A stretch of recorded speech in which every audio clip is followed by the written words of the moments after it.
नमस्कार दोस्तों, स्वागत है आप सभी का आपके अपने YouTube चैनल में जिसका नाम है टीचर्स क्लब।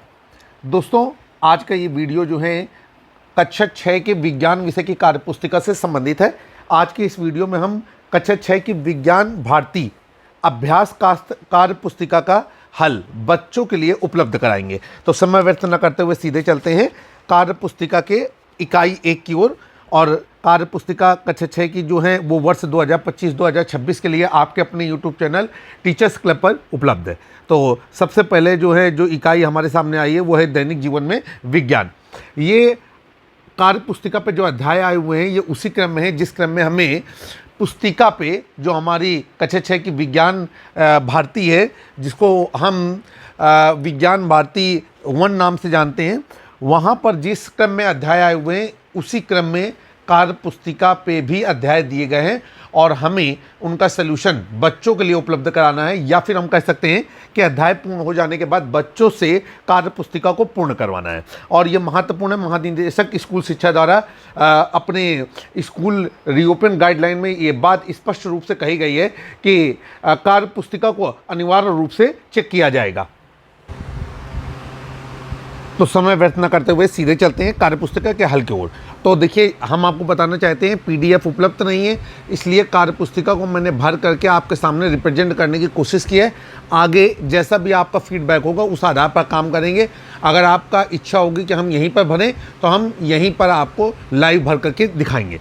चलिए भाई, पहला क्वेश्चन है कि निम्नलिखित क्षेत्र में परंपरागत एवं वर्तमान परिप्रेक्ष्य में प्रयोग होने वाले साधनों को छाटकर तथा यह साधन किस क्षेत्र से संबंधित है लिखिए। सबसे पहले दिया गया है मिट्टी का चूल्हा, फिर राहट, वायुयान, विद्युत ओवन, कठपुतली, भाला, मिसाइल, वीडियो गेम, रासायनिक उर्वरक और मोबाइल। तो सवाल आप समझ गए होंगे। उन्होंने कहा है कि विज्ञान का जो परंपरागत साधन है, ठीक है, और विज्ञान के डेवलपमेंट के बाद जो साधन आए हैं विभिन्न क्षेत्रों में उनको अलग अलग कीजिए। परंपरागत साधन का मतलब यह है कि विज्ञान के डेवलप होने से पूर्व या विज्ञान का समय समय पे नवीनीकरण होता है, उससे पहले हम उस क्षेत्र पे कौन सा साधन इस्तेमाल करते थे और आज कौन सा साधन इस्तेमाल करते हैं। तो यहाँ पर देखिए एक टेबल बनी हुई है, क्रम संख्या है, परंपरागत साधन है, आधुनिक साधन है और क्षेत्र है। तो सबसे पहले जो है आया है मिट्टी का चूल्हा। अब मिट्टी का सबसे पहले परंपरागत साधन आए। तो परंपरागत साधन में अगर हम ऊपर से एक एक करके भरने की कोशिश करेंगे तो देखते हैं भाई, यहाँ पर सबसे पहले हमने टारगेट किया मिट्टी का चूल्हा। तो मिट्टी का चूल्हा पुराने समय से चला आ रहा है, तो मिट्टी का चूल्हा परंपरागत साधन है। परंपरागत साधन कालम में मिट्टी के चूल्हे को भर दिया। इसके बाद राहट आप जानते हैं पहले सिंचाई के लिए इस्तेमाल किया जाता था। तो राहट परंपरागत साधन है किस चीज़ का? ये है कृषि का। तो पहले ही इस तरीके से टेबल को डिज़ाइन किया गया है। तो मिट्टी का चूल्हा और क्षेत्र में भर देंगे भोजन। इसके बाद राहट, तो क्षेत्र में भर देंगे कृषि। फिर आगे चलेंगे, इसके बाद आपको मिल रहा है वायुयान। तो वायुयान आप जानते हैं कि यातायात का साधन है और परंपरागत साधन नहीं है। पहले वायु मार्ग से कोई भी यात्रा संभव नहीं थी जब तक विज्ञान का डेवलपमेंट नहीं था। तो वायुयान को हम भरेंगे आधुनिक साधन वाले एरिया में। तो आधुनिक साधन यहाँ पर हमने भर दिया वायुयान। और वायुयान जब हमने भरा तो उसके लिए हमने क्षेत्र कौन से रख दिया? यातायात। वायुयान यातायात के क्षेत्र से संबंधित है। इसके बाद आएगा विद्युत ओवन। तो हमने यहाँ पर देखा विद्युत ओवन, यहाँ पर देखिए ये निशान लगाया हुआ है मैंने, विद्युत ओवन। तो विद्युत ओवन जो है आप लोग जानते हैं, ओवन की मदद से हम लोग क्या करते हैं? ओवन की मदद से हम लोग गर्म खाने को पुनः ठंडा होने के बाद जब पुनः गर्म कर सकते हैं, ठीक है। या मान लीजिए आपने समोसे मंगाए, अब वो कुछ देर रखे रहे, ठंडे हो गए, आपको पुनः उनको गर्म करना है। तो हमको पता है कि तला हुआ समोसे को हम पुनः तलेंगे तो उसका स्वाद चला जाएगा। तो हम विद्युत ओवन का इस्तेमाल करेंगे। तो भाई विद्युत ओवन किस क्षेत्र से संबंधित है? भोजन के क्षेत्र से संबंधित है। तो आधुनिक साधन में भोजन के क्षेत्र में आप विद्युत ओवन को यहाँ पर कंप्लीट कर देंगे। टेबल को आप देखते जाइए। मैं उम्मीद करूँगा कि जब अगला वीडियो लेकर के आऊँगा तो हैंड टू हैंड भर करके भी आपको दिखाऊंगा, पूर्व से भरा हुआ लेकर के नहीं आऊँगा। चलिए भाई, इसके बाद अब मिल रहा है कठपुतली। तो आपको पता है कि पहले महलों में कठपुतलियाँ आती थी, तो कठपुतली के डांस से मनोरंजन होता था। तो यहाँ पर हमने परंपरागत साधन में कठपुतली बारी और क्षेत्र कौन सा है? मनोरंजन। इसके बाद आगे आया है भाला। तो हम जानते हैं कि भाला राजा महाराजाओं के समय में युद्ध के लिए इस्तेमाल किया जाता था। तो परंपरागत साधन भाला डाल दिया। इसके बाद क्षेत्र डाल दिया रक्षा के क्षेत्र में। ठीक। इसके बाद मिसाइल, तो मिसाइल आपको पता है ये क्या है, परंपरागत साधन ना होकर के आधुनिक साधन है, तो हमने यहाँ पर मिसाइल भर दी और क्षेत्र भर दिया कौन सा, रक्षा। फिर आगे चलेंगे, अब देखते हैं कि रासायनिक उर्वरक, तो रासायनिक उर्वरक कृषि के क्षेत्र से संबंधित है, तो राहट के आगे आधुनिक क्षेत्र वाले एरिया में हमने, या आधुनिक साधन वाले एरिया में हमने रासायनिक उर्वरक भर दिया, क्षेत्र कर दिया कृषि। तो फिर आ गया आपका मोबाइल, तो आपको पता है कि मोबाइल आजकल हम लोग मनोरंजन के लिए इस्तेमाल करते हैं, तो मनोरंजन वाले क्षेत्र में अत्याधुनिक साधन में हमने कठपुतली के आगे जो खाली जगह थी वहाँ पर मोबाइल डाल दिया। और एक हमारा रहा जा रहा था वीडियो गेम, तो हम भी जानते हैं कि वीडियो गेम जो है वो मनोरंजन के क्षेत्र में इस्तेमाल होता है, तो यहाँ पर मनोरंजन के क्षेत्र पे हमने वीडियो गेम को भी भर दिया। देखिए भाई, मोबाइल दो तरीके से इस्तेमाल होता है, मनोरंजन के भी क्षेत्र में इस्तेमाल हो जाता है, और जो हमारा मोबाइल होता है ये हमारा संचार के क्षेत्र में भी इस्तेमाल होता है। इस तरीके से पहले क्वेश्चन आपने पूरी तरीके से कंप्लीट कर लिया है। अब हम लोग चलेंगे क्वेश्चन नंबर 2 की ओर। क्वेश्चन नंबर 2 में कहा जा रहा है कि उन भारतीय तथा विदेशी वैज्ञानिकों के नाम तथा संबंधित क्षेत्र लिखिए जिन्हें नोबेल पुरस्कार से सम्मानित किया गया है। ठीक है, आपको बताना है कि कुछ भारतीय वैज्ञानिक बताइए। 5 यहाँ पर 5 ऑप्शन दिए गए हैं, कह रहे हैं 5 ऑप्शन में अपने अनुसार कुछ भारतीय वैज्ञानिक रख दीजिए, कुछ विदेशी वैज्ञानिक रख दीजिए, और ये वो वैज्ञानिक होने चाहिए जिन्हें नोबेल पुरस्कार से सम्मानित किया गया है। और आपको ये भी बताना है कि उन्होंने किस क्षेत्र में काम किया गया था, जिस क्षेत्र से उन्हें नोबेल पुरस्कार के लिए सम्मानित किया गया है। तो सबसे पहले नंबर आ गया, हमने यहाँ वैज्ञानिकों के नाम भरे, तो सबसे पहले नंबर हमने भरा मैडम क्यूरी। तो भाई आपको पता है मैडम क्यूरी किस क्षेत्र से नोबेल पुरस्कार प्राप्त थी, रसायन के क्षेत्र से, तो संबंधित क्षेत्र में हमने डाल दिया रसायन। इसके बाद जो है ये जो मैडम क्यूरी हैं ये विदेशी वैज्ञानिक हैं। फिर आया आपका number C V Raman, Chandrasekhar Venkata Raman. C V Raman का पूरा नाम है चंद्रशेखर वेंकट रमन, और इन्हें नोबेल पुरस्कार मिला था भौतिकी के क्षेत्र में। इसके बाद डॉक्टर हरगोविंद खुराना, ठीक है, ये भारतीय वैज्ञानिक हैं और इन्हें नोबेल पुरस्कार चिकित्सा के क्षेत्र में मिला था। सुब्रमण्यम चंद्रशेखर, ये भी भारतीय वैज्ञानिक हैं और इन्हें भौतिकी के क्षेत्र में नोबेल पुरस्कार से सम्मानित किया गया था। इसके बाद एक वैज्ञानिक आए हैं विलियम रोंटजन, और इन्हें भी नोबेल पुरस्कार से सम्मानित किया गया था और क्षेत्र का नाम था भौतिकी। तो उम्मीद है कि क्वेश्चन नंबर 2 बेहतर तरीके से समझ में आ गया होगा। आप एडिशनल बच्चों के लिए करना चाहें या बच्चे हमारे वीडियो के माध्यम से एडिशनल जानना चाहें तो वो ये भी जान सकते हैं कि उन्हें नोबेल पुरस्कार किस खोज के लिए दिया गया था और किस वर्ष उन्हें नोबेल पुरस्कार से सम्मानित किया गया था। अब हम इसी में आगे लेकर के चलते हैं। तो हम आपको बताना चाहते हैं कि ये जो मैडम क्यूरी हैं इन्हें रसायन के क्षेत्र में नोबेल पुरस्कार दिया गया, और ये नोबेल पुरस्कार उन्हें किस वर्ष में दिया गया था, ये उन्हें दिया गया था, अगर आप लिखना चाहें तो मैं आपके यहाँ पर लिख देता हूँ 1911 ईस्वी में। ठीक है, मैडम क्यूरी को 1911 ईस्वी में नोबेल पुरस्कार दिया गया था, और किस क्षेत्र में दिया गया था, रेडियम और पोलोनियम की खोज के लिए। किसके लिए दिया गया था, रेडियम और पोलोनियम की खोज के लिए। तो आप चाहें तो आप यहाँ पर लिख सकते हैं कि रेडियम व पोलोनियम की खोज के लिए। ठीक है, यहाँ पर हमने ऐसे शॉर्टकट में लिख दिया रेडियम व पोलोनियम की खोज के लिए। ठीक है, अब ये जो मैडम क्यूरी हैं एक ऐसी वैज्ञानिक हैं जिन्हें 2 बार नोबेल पुरस्कार से सम्मानित किया गया। एक बार इन्हें भौतिकी के क्षेत्र में नोबेल पुरस्कार मिला था और वो मिला था 1903 ईस्वी में, और एक बार रसायन के क्षेत्र में नोबेल पुरस्कार मिला और वो मिला हमें इन्हें 1911 ईस्वी में। ठीक है, चलिए भाई, अब जो दूसरा नंबर आया हुआ है सीवी रमन। सीवी रमन का पूरा नाम चंद्रशेखर वेंकट रमन है और इन्हें जो नोबेल पुरस्कार है 1930 ईस्वी में मिला था। तो अगर आप लिखना चाहें तो यहाँ पर आप लिख सकते हैं 1930 ईस्वी। और इन्हें किस काम के लिए नोबेल पुरस्कार दिया गया था, तो इन्हें प्रकाश के प्रकीर्णन के लिए नोबेल पुरस्कार मिला था, और इनकी जो खोज थी उसे रमन प्रभाव कहा जाता है। तो यहाँ पर हमने लिख दिया कि जो इनकी खोज थी रमन प्रभाव, ठीक है, रमन प्रभाव, उसके लिए नोबेल पुरस्कार से सम्मानित किया गया था। इन्होंने प्रकाश के प्रकीर्णन, ठीक है, की खोज की। इन्होंने बताया कि प्रकाश का बिखरना और तरंग दैर्ध्य में परिवर्तन किस प्रकार से होता है। अब नंबर आया आपका डॉक्टर हरगोविंद खुराना का। आपको बताना चाहते हैं कि ये जो डॉक्टर हरगोविंद खुराना थे इन्हें चिकित्सा के क्षेत्र में नोबेल पुरस्कार दिया गया, ये तो हम आपको बता चुके हैं। और कब दिया, तो इन्हें दिया गया नोबेल पुरस्कार 1968 ईस्वी में। कब दिया गया, 1968 ईस्वी में इन्हें नोबेल पुरस्कार से सम्मानित किया गया। और जो इन्हें नोबेल पुरस्कार दिया गया उन्हें जेनेटिक कोड के लिए दिया गया। इनकी जो खोज थी वो खोज थी जेनेटिक कोड। यहाँ पर हम लोग को लिखे दे रहे हैं जेनेटिक कोड।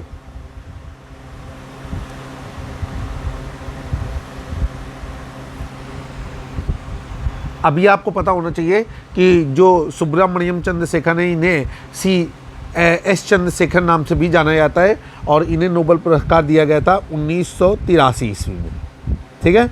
और इन्हें किस लिए नोबेल पुरस्कार दिया गया था? इन्हें तारों की संरचना और विकास के लिए दिया गया था। तो यहाँ पर हम लोग लिख सकते हैं तारों की संरचना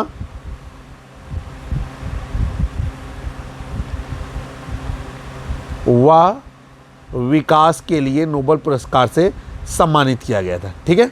चलिए भाई, अब नंबर आता है विलियम रोंटेजन का। देखिए भाई, विलियम रोंटेजन ने बहुत ही अत्याधुनिक खोज की थी, ठीक है। और इन्हें नोबेल पुरस्कार दिया गया था 1901 ईस्वी में, ठीक है। और किस लिए दिया गया था? इन्होंने एक्सरे की खोज की। एक्सरे आप जानते हैं कितना महत्वपूर्ण है। आजकल हमें चोट लग जाती है और जब हमारे आंतरिक अंगों में हड्डी में दर्द होता है तो ये पता लगाने के लिए कि हड्डी कहाँ से टूटी है या कहाँ से क्रैक हो गई है, हमें एक्सरे कराना पड़ता है। तो यहाँ पर हम लोगों ने लिख दिया एक्सरे।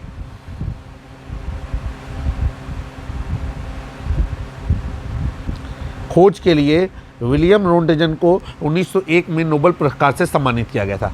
उम्मीद है कि क्वेश्चन नंबर 2 को मैं और बेहतर तरीके से आपके सामने प्रस्तुत कर पाया। अब हम लोग चलते हैं क्वेश्चन नंबर 3 में। क्वेश्चन नंबर 3 में क्या कहा जा रहा है, जरा समझने की कोशिश करते हैं। कहा जा रहा है निम्नलिखित को देखकर सम्मुख बने हुए बॉक्स में संबंधित क्षेत्र को लिखिए। देखिए भाई, सबसे पहले आपके एक कार आ रही है, तो भाई कार किस क्षेत्र से संबंधित है? यातायात के क्षेत्र से संबंधित है। मैंने यहाँ पर भर दिया है कि कार यातायात के क्षेत्र से संबंधित है। इसके बाद नंबर आता है हमारा टीवी। तो भाई टीवी हमारी किस क्षेत्र से संबंधित है? तो अगर देखा जाए तो टीवी हमारी मुख्यतः मनोरंजन के क्षेत्र से संबंधित है, लेकिन टीवी को हम संचार का माध्यम भी जान सकते हैं। देखिए, टीवी में हमारे समाचार आते हैं और समाचार हमें दूर देशों में हो रही घटनाओं के बारे में या हमसे अलग या हमसे बाहर, हमारे घर के बाहर होने वाली घटनाओं की जानकारी हमें प्रदान करते हैं। तो टीवी को हम संचार के क्षेत्र में भी मान सकते हैं और मनोरंजन के भी क्षेत्र में मान सकते हैं। अब ये तो था 1 नंबर में हमारी आ गई कार, 2 नंबर में आ गया हमारा टीवी और 3 नंबर में हमारा आ गया टेलीफोन। तो टेलीफोन जो है वो संचार के क्षेत्र में, ठीक है, विज्ञान की अग्रणी खोज है। टेलीफोन के माध्यम से हम दूर बैठे हुए व्यक्ति से किसी भी समय बात कर सकते हैं। अब नंबर 4 जो है ये है हमारा, यहाँ पर एक ट्रैक्टर बना हुआ है और उस पर वाटर टैंक है। अब यहाँ पर जो है वाटर टैंक है और ट्रैक्टर बना हुआ है, तो जाहिर सी बात है कि ये किस क्षेत्र से संबंधित है? ये खोज कृषि के क्षेत्र से संबंधित है। और 5वें नंबर में जब हम बात करते हैं तो यहाँ पर चित्र जरूर धुंधला दिया गया है। बेसिक शिक्षा विभाग की कार्य पुस्तिकाएँ कुछ बहुत धुंधली हैं, तो हमको वहाँ पर ध्यान नहीं देना। हमको अपने गहन अध्ययन का प्रयोग करते हुए जो है देखना है कि क्या लिखा हुआ है या कौन सा चित्र बना हुआ है। तो यहाँ पर जो चित्र बना हुआ है उससे हमको पता चल रहा है किसी व्यक्ति के आंतरिक संरचना के बारे में एक चित्र दिया गया है। तो ये हमने बताया कि ये एक एक्सरे है और ये चिकित्सा के क्षेत्र से संबंधित है। तो हमने वो सारी चीज़ें यहाँ पर लिखी कि कौन सी खोज किस क्षेत्र से संबंधित है। क्वेश्चन नंबर 4 आपके सामने आपकी स्क्रीन पर।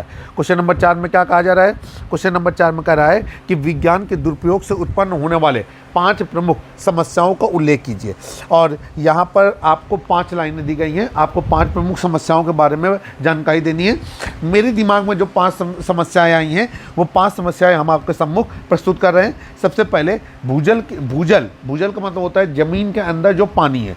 भूजल के अत्यधिक दोहन से भूजल की कमी हो रही है, और जब भूजल की कमी हो रही है तब पृथ्वी की जो संरचना है, इसके अंदर जो आंतरिक प्लेटें हो रही हैं वो समय समय पर खसकती रहती हैं और भूकंप आने का खतरा बढ़ जाता है। नंबर 2 में यह है कि अत्यधिक रासायनिक उर्वरकों के प्रयोग से जब हम खेती कर रहे हैं तो बहुत ज़्यादा रासायनिक उर्वरकों का प्रयोग कर रहे हैं। इससे क्या हो रहा है कि ज़मीनें हमारी बंजर हो रही हैं। 3 नंबर में क्या है कि तेज़ ध्वनियाँ उत्पन्न करने वाली मशीनों के द्वारा क्या हो रहा है? ध्वनि प्रदूषण हो रहा है। और जब ध्वनि प्रदूषण हो रहा है तो आपको पता है कि ब्रेन हेमरेज और हार्ट अटैक के मरीज बढ़ते जा रहे हैं, ठीक है, क्योंकि बहुत सारे व्यक्तियों को ध्वनि से बहुत ज़्यादा इरिटेशन हो जाता है और जब उनके आसपास लगातार तेज़ ध्वनियाँ बजती हैं तो उन्हें ब्रेन हेमरेज या सरदर्द या माइग्रेशन, इस तरीके के पेन उत्पन्न हो जाते हैं। चौथे नंबर में कि यातायात के साधनों द्वारा उत्पन्न धुआं वायु प्रदूषण उत्पन्न करता है। ठीक है, ये विज्ञान की वजह से हुआ है। विज्ञान की वजह से हमारे आसपास यातायात के साधन निरंतर बढ़ते जा रहे हैं, जिसके कारण धुआं प्रदूषण बढ़ता जा रहा है। क्योंकि आपको मालूम होना चाहिए कि किसी भी उपकरण के अंदर जो ईंधन जलता है, उस ईंधन के अंदर जो धुआं निकलता है उसमें सीसा रहता है, जो हमारे लिए बहुत ज़्यादा हानिकारक रहता है। फिर आगे 5वां नंबर कहा जा रहा है कि रेडियोधर्मी विकिरण के कारण पृथ्वी पर जीवन अस्तित्व का भय उत्पन्न हो गया है। वैज्ञानिक विज्ञान का प्रयोग करते हुए दिन प्रतिदिन एक से बढ़कर के एक अत्याधुनिक खोजों को निकाल रहे हैं, जो हमारे मानव जीवन के लिए बेहद हानिकारक हैं। अब इसके बाद क्वेश्चन नंबर 5 आपके सामने कहा जा रहा है, निम्नलिखित वैज्ञानिक खोजों के वैज्ञानिकों के नाम लिखिए। ठीक है, अब देखिए सबसे पहले आपको बताना है रेडियो की खोज किसने की थी। तो रेडियो की खोज जी मार्कोनी ने की थी। ठीक है, और जी को कहते हैं गुगिलेमो मार्कोनी। कब की थी? 1896 में। इसके बाद टेलीविज़न की खोज किसने कब हुई थी? तो टेलीविज़न की खोज जॉन लॉगी बेयर्ड ने की थी लगभग 1920 ईस्वी में। देखिए भाई, ये जो लगभग 1920 ईस्वी में कही, तो पहले कोई फॉर्मेट बना, फिर कोई फॉर्मेट बना, फिर कोई फॉर्मेट बना, लेकिन विज्ञान की किताबें कहती हैं कि लगभग 1920 ईस्वी में टेलीविज़न की खोज J.L. बेयर्ड, जिसे जॉन लॉगी बेयर्ड कहते हैं, उनके द्वारा की गई थी। अब इसके बाद आया कंप्यूटर। कंप्यूटर की खोजकर्ता का नाम है चार्ल्स बेबेज। ठीक है, फिर इसके बाद आपका आया टेलीफोन। तो टेलीफोन की खोज जो है वो किसने की थी? अलेक्जेंडर ग्राहम बेल ने। ठीक है, टेलीफोन आप जानते हैं, टेलीफोन का ही अत्याधुनिक रूप मोबाइल के द्वारा हमारे सामने आया हुआ है। अब चलेंगे क्वेश्चन नंबर 6। क्वेश्चन नंबर 6 में कह रहा है कि बूझो तो जाने। आपको 2 पहेलियाँ दी गई हैं, इन पहेलियों को पढ़ना है और आपको उत्तर बताना है। कह रहे हैं चा से चरखा है, चा से चलनी है, चा से है इनका नाम, ऐसे हैं ये वैज्ञानिक, जड़ी बूटियों से रोशन किया देश का नाम। तो भाई हमारे ऐसे वैज्ञानिक का नाम है चरक। चरक हमारे ऐसे वैज्ञानिक हैं जिन्होंने जो जंगलों में पाई जाने वाली जड़ी बूटियां हैं, इनसे इलाज करना संभव किया। ख नंबर में है चारपाई में इनकी खोज जिसे इन्होंने खोजा है, इन्हें कौन भुला पाएगा, शून्य भी इन्होंने खोजा है। कह रहे हैं कि शून्य की खोज किसने की है, उस व्यक्ति का नाम आपको बताना है। तो आपको पता है कि शून्य की खोज भारत के आर्यभट्ट नामक व्यक्ति ने की थी। तो यहाँ पर हम उत्तर में आर्यभट्ट लिखेंगे। तो इस तरीके से हमने जो पहली इकाई है या पहला अध्याय है दैनिक जीवन में विज्ञान, उसके सभी प्रश्नों को हल कर लिया। उम्मीद है कि आपको अपने यूट्यूब चैनल टीचर्स क्लब पे ये वीडियो पसंद आया होगा। अगर आप कक्षा 6, 7, 8 की गणित और विज्ञान की कार्य पुस्तिकाओं का हल प्राप्त करना चाहते हैं तो जुड़े रहें आप अपने YouTube चैनल से, जिसका नाम है टीचर्स क्लब। जय हिंद, जय भारत। जल्द ही एक नए वीडियो में फिर से मुलाकात करेंगे, तब तक के लिए नमस्कार।